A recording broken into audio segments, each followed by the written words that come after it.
कर सभी जिलों में कमेटी बनेगी। शिक्षा विभाग के सीएस सिद्धार्थ ने आदेश इसे लेकर जारी कर दिया है। 7 सदस्यों की ये कमेटी होगी। सभी जिलों में इस कमेटी का गठन किया जाएगा और कमेटी के द्वारा ही स्थानांतरण की जो रूपरेखा है वो सब कुछ तय की जाएगी। जिलाधिकारी इस कमेटी में होंगे। अध्यक्ष, डीडीसी, अपर जिला दंडाधिकारी, डीओ, डीपीओ स्थापना समेत कुल 7 सदस्यों की यह कमेटी बनने वाली है और जिले के भीतर के सभी स्थानांतरण का जिम्मा अब इनके पास होगा।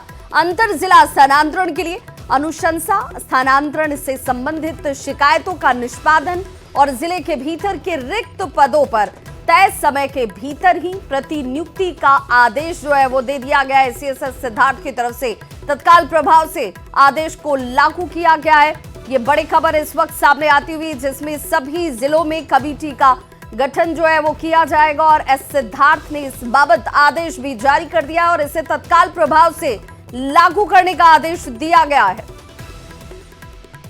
तो शिक्षकों के ट्रांसफर के मामले में जहां पर शिक्षक ये कह रहे थे कि ट्रांसफर अगर हो रहा है इन परिस्थितियों में उनके लिए उपयुक्त जो जिले हैं उसका चयन हो, चाहे वो महिला शिक्षक हो या फिर पुरुष शिक्षक हो, इन सभी को ध्यान में रखते हुए स्थानांतरण को लेकर नियम बनने चाहिए।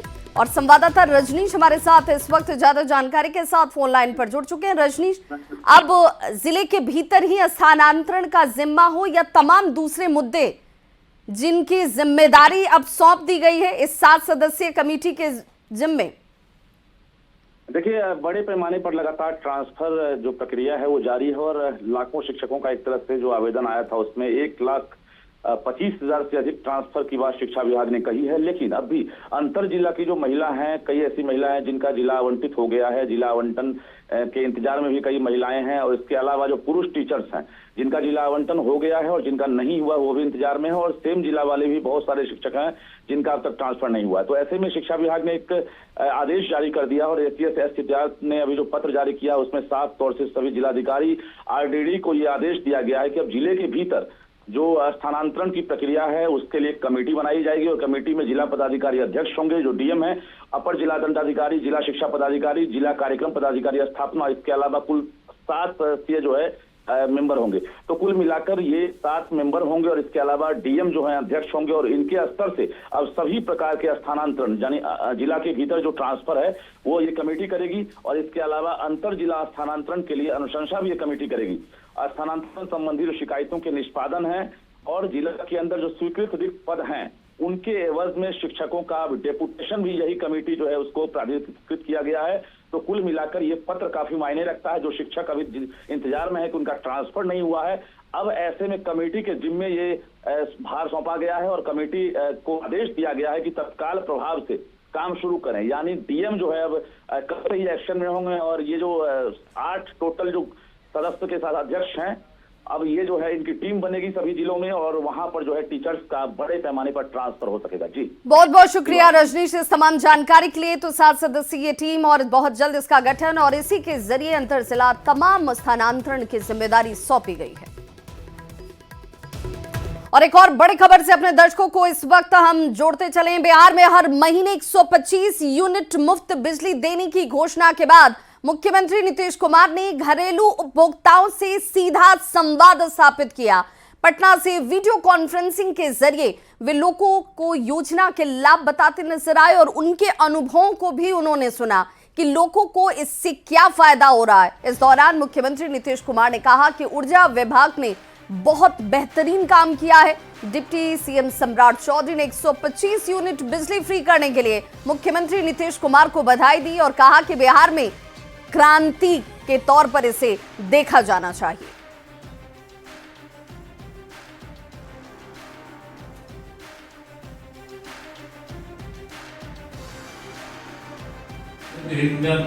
यह तय कर दिया गया कि जुलाई माह, इसी में जुलाई माह के बिल से ही राज्य के लगभग सभी घरेलू उपभोक्ताओं को अब बिजली मुफ्त दी जाएगी। इसे लागू कर दिया गया था। इससे राज्य के सभी, इसमें पूरा जगह की तरह 1,89,00,000 घरेलू उपभोक्ताओं को काफी काम था। तो ये पूरा का पूरा जितने लोग बिजली का पूरा जो घर का टोटल बिल लीजिए तो उसी के साथ होता है 1,89,00,000। अब सबको देना शुरू कर दिया गया है, तो ये सब चीज का हो गया। और सरकार द्वारा तो जानते ही है कि सौर ऊर्जा सोलर को भी बढ़ाया जा रहा है। अब उसी में हम लोगों ने भी सोचा सरकारी भवनों के खत में सौर ऊर्जा भी कराया जा रहा है। तो अभी तो हम लोगों ने कहा कि भाई जिन लोगों को मुफ्त में देंगे, अगर वो चाहेंगे तो उनके लिए भी हम लोग सरकार की तरफ से करा देंगे। दूसरे राज्य में तो 125 की जगह 126 हो जाता था, तो पूरा बिजली बिल लेने का काम किया जाता। लेकिन बिहार में मुख्यमंत्री जी ने 125 तक 100% सब्सिडी देने का निर्णय लिया है और आगे भी जो बिल होगा उसमें भी सब्सिडी हम लोग देते रहे। विजेंद्र राव वित्त मंत्री भी रहे, लगभग 20,000 करोड़ रुपया बिहार की सरकार सिर्फ बिजली के सेक्टर में सब्सिडी देने का। एक बात मैं सभी जो इसमें भाग लेने वाले हैं उससे निवेदन करूंगा, दुरुपयोग पर जोर डालिए। बिजली का दुरुपयोग नहीं होना चाहिए, तब और आपको फायदा होगा। सदुपयोग करिए उसका। कभी कभी दिन में भी बिजली रहती है। तो मुख्यमंत्री नीतीश कुमार ने आज वीडियो कॉन्फ्रेंसिंग के जरिए राज्य भर के बिजली उपभोक्ताओं से संवाद स्थापित किया। गोपालगंज में आयोजित कार्यक्रम के दौरान महिलाओं से उन्होंने कहा कि मुफ्त बिजली योजना से आर्थिक रूप से कमजोर परिवारों को एक बड़ी राहत मिली है।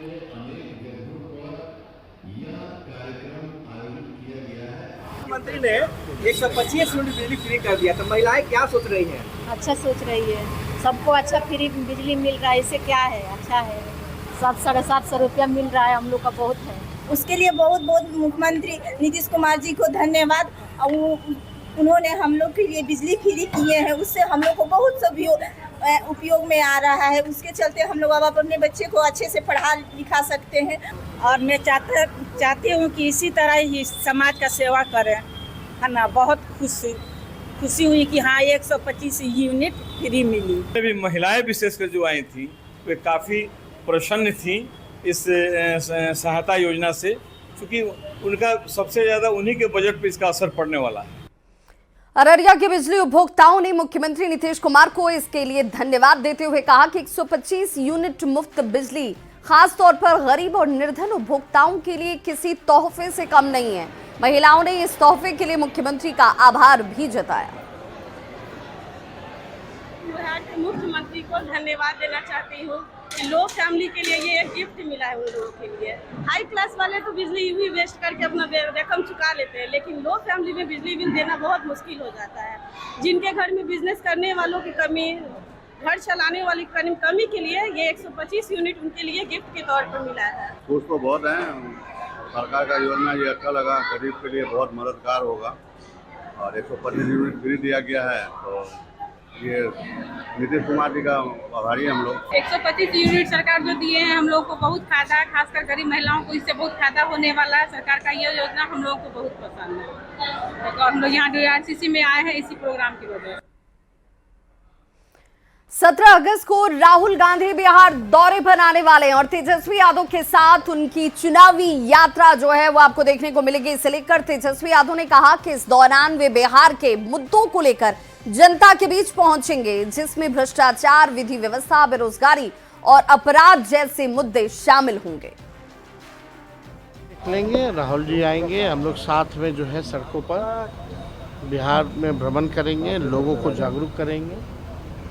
और भी जो इश्यूज हैं बिहार में, बेरोजगारी का, भ्रष्टाचार का, अपराध का, इन जैसे मसलों को हम लोग जनता के बीच ले जाएंगे। तो नेता प्रतिपक्ष तेजस्वी यादव की तरफ से जैसे ही बयान दिया गया, जेडीयू के MLC नीरज कुमार ने इस पर जोरदार तरीके से पलटवार किया। नीरज कुमार ने कहा कि तेजस्वी जी बिहार की चिंता मत कीजिए, आप सिर्फ इस बात की चिंता कीजिए कि कैसे आपको जेल में आरक्षण वाली सुविधा मिले।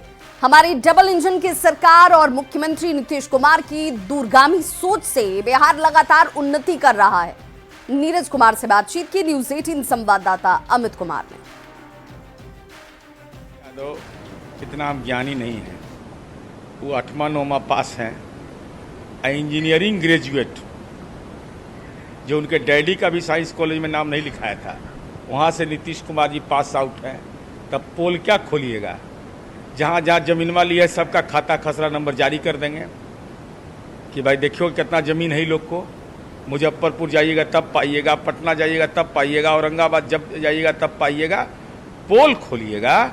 हम आपने जो बिहार को राजनीतिक रूप से नुकसान किया आपके परिवार ने, चूँकि आप लालूवाद को विचारधारा मानते हैं, तो हमारी उम्मीद है कि शाहाबाद के इलाके में जाइएगा और कहिएगा कान पकड़ कर करके हमारे माँ बाप के शासनकाल में नरसंहार होता था, आज वहाँ शेर शाह सूरी का मज़ार विकसित होता है, माँ चंडी का मंदिर विकसित होता है। ये बदलता हुआ बिहार है।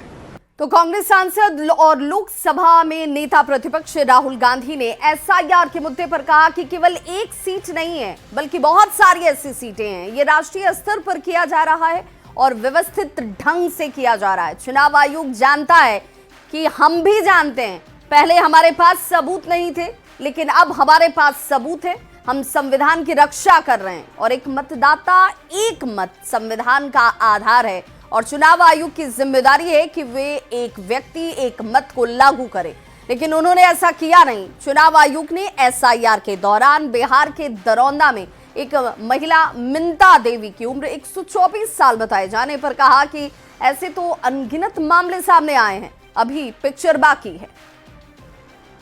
पे किया जा रहा है, सिस्टमैटिकली किया जा रहा है।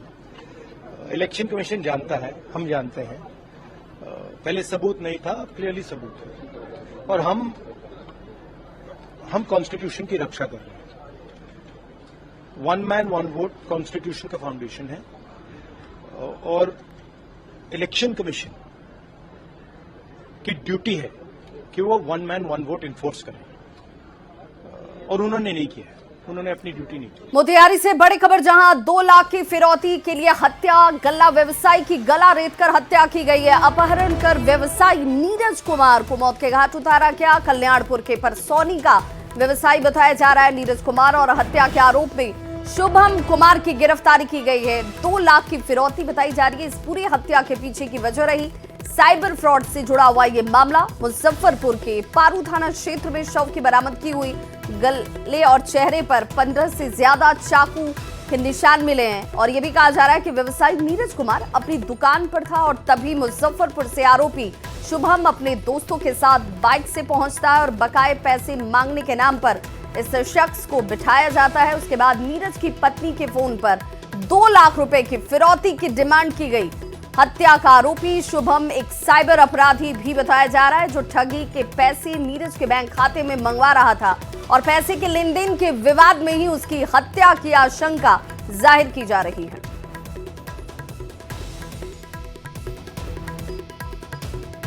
अगली बड़ी खबर वैशाली से, जहां एक नाबालिग बच्ची के साथ रेप की घटना को अंजाम दिया गया। घटना बेलसर ओपी का बताया जा रहा है, जहां परिजनों का यह आरोप है कि जब वे लोग घर में सोए हुए थे तभी किसी ने बच्ची को घर से उठाया, दूर ले जाकर दुष्कर्म की वारदात को अंजाम दिया गया। गंभीर हालत में फिलहाल बच्ची को इलाज के लिए अस्पताल भेजा गया है। बच्ची की हालत खतरे से बाहर बताई जाती है। पूरी घटना की जांच फिलहाल पुलिस की तरफ से शुरू कर दी गई और एफएसएल की टीम की भी मदद ली जा रही है। आरोपी की हालांकि अब तक पहचान नहीं हो पाई है।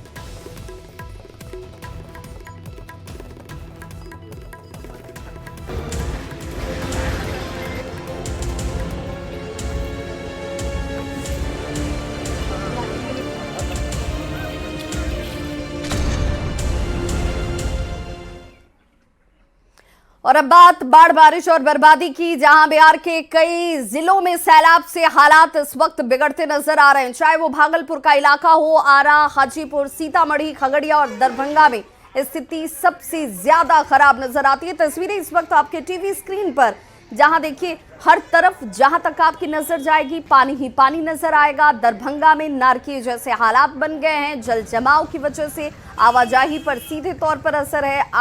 आरा की तस्वीर देखिए, मुख्य सड़क पर घुटने भर पानी है और उसी में वाहन आने जाने के लिए इस वक्त वाहन चालक जो हैं वो मजबूर हैं। भागलपुर में भी कमोबेश ऐसे हैं हालात।